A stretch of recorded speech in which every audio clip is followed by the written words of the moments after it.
Hello, I'm Executive Chef Joseph Schutze. Welcome to our kitchen. Today's demonstration is a request from one of the subscribers who had asked me about Indian lamb dishes. One of the most popular dishes throughout America when going to Indian restaurants has got to be lamb biryani. It is very flavorful, very aromatic, and it is actually a relatively complex dish. It consists of layering rice with marinated meats or vegetables. Even paneer cheese can be put into it. Biryanis are a very special dish in India, as they are utilized in weddings and even certain religious events. So join me now as I show you how I prepare lamb biryani. Now we're gonna make our marinade. What I'll do is I will put in some tomato. You could use a fresh tomato, diced tomato is fine, whatever. I'm pureeing it anyway, so I'm just gonna use this tomato sauce. I will then add cilantro. We have Serrano peppers, cashews. I have some onion and curry leaf. Garam masala, garlic, and ginger paste.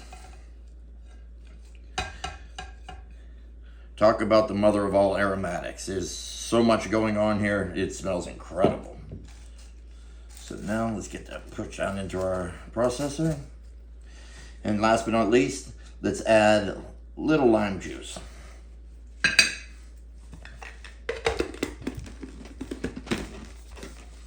Go ahead and process.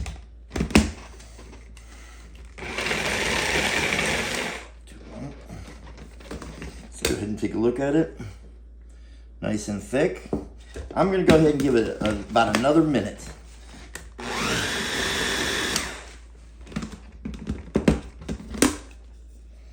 And there we have it.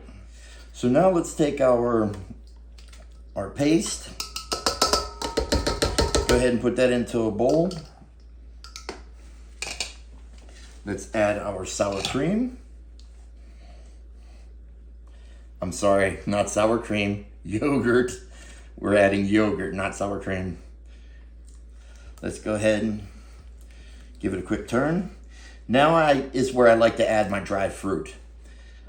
I recommend dried apricots, but I didn't have any, so I substituting with dried peaches. Raisins, whether gold or red, would work great. Currants work good. Figs would be amazing too. So let's go ahead and mix that in. Now we will take our lamb and then put that in. Go ahead and give it a stir. Mix it around until all of the lamb pieces are generously coated with the marinade. And we're going to let this sit in the refrigerator cooler for at least 4 hours. Overnight is great as well. So to begin the process, let's start with taking our milk and saffron threads. Let the saffron threads bloom in the milk for at least 30 minutes, even up to an hour. As it sits, it's going to develop that wonderful color.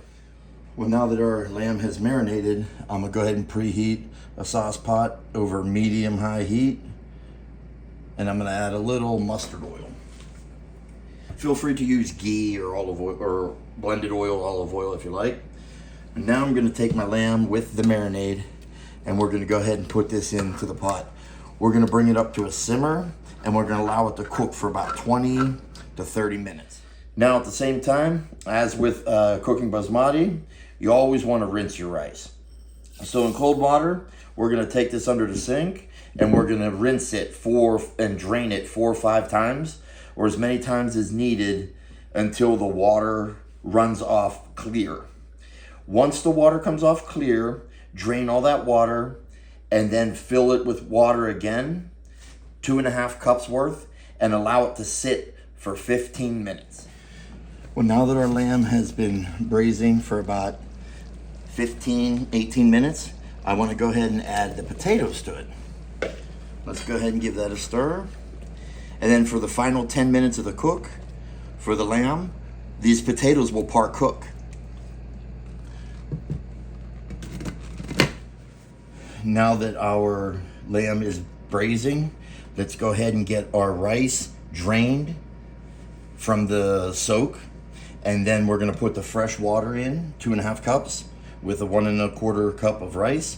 We're gonna bring it to a boil, reduce it to a simmer, and allow it to simmer for 5 minutes. Well, now I have my oven safe dish, greased a little bit at the bottom with some ghee. That is, I'm using a Dutch oven.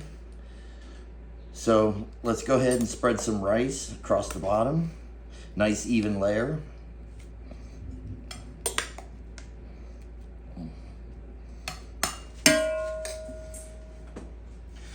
Then let's start spooning in our lamb and potato.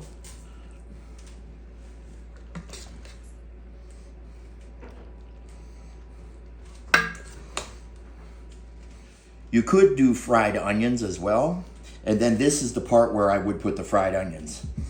And then top it off again with the remaining rice.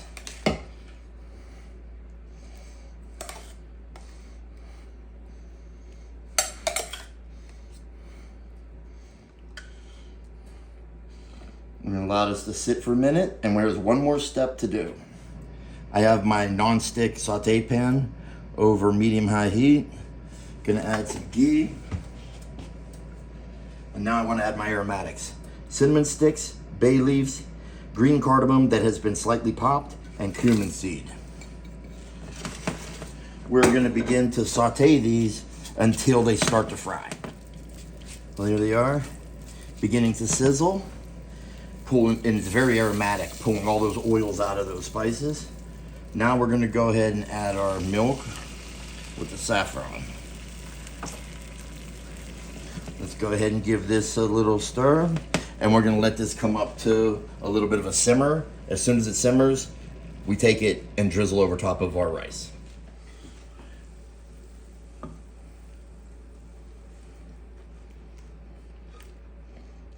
Go.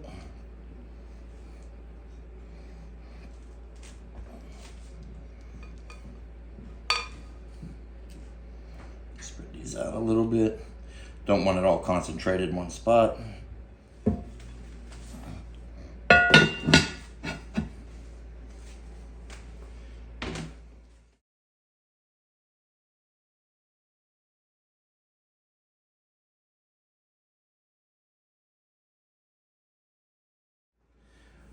Well, there you have lamb biryani. There are different variations. You could do it with vegetables, you could do it with chicken, beef, goat, whatever, cheese. Now, your cook times. Know what kind of meat you have. If you're using lamb, which is a sheep, technically it's a sheep under 1 year of age, it's very tender. It's going to cook faster. It'll become tender, with 30 minutes of braising on the stovetop. If you're using a hogget, which is, 1 year to 2 years of age, it's going to be a little denser, more mature meat, and it's going to take a little longer to cook. And if you're using mutton, which is 2 years or older, it's definitely going to take longer to cook. Also, on top of that, it's also going to have a stronger, pronounced flavor. Also, fried onions is sometimes in lamb biryani. Not everyone does it. Some regions, as I showed, use potato. Some do the fried onions. Add both if you like. I didn't mind it, but this time I just chose not to do it. I didn't want to overcomplicate the dish. It is not a difficult dish to make. There are several steps, but the steps are pretty easy. And what it does is it sets you up for a quicker cook. By soaking the rice, that is going to keep the starch in the rice and therefore making it fluffier. With that in mind, the cook time will be significantly shorter. And another way to look at this dish, look at it as like a rice pilaf. Essentially it is, because you're baking the rice to cook it. So, just a little different variation. And to garnish, what I like to do is I will garnish, if I want it spicy, I will have sliced serranos or even Thai chilies or something on the side. And then garnishing with a little more fresh cashews and fresh cilantro on top. And then serve it in the vessel in which I bake it in. So Well, thank you very much for joining. I hope you enjoyed the demonstration. Love for you to give it a shot. Let me know how this recipe works for you. And also, if you actually made it before, try my recipe and see what you think about it. How does it compare up against yours? Thank you for joining. Yet, bye.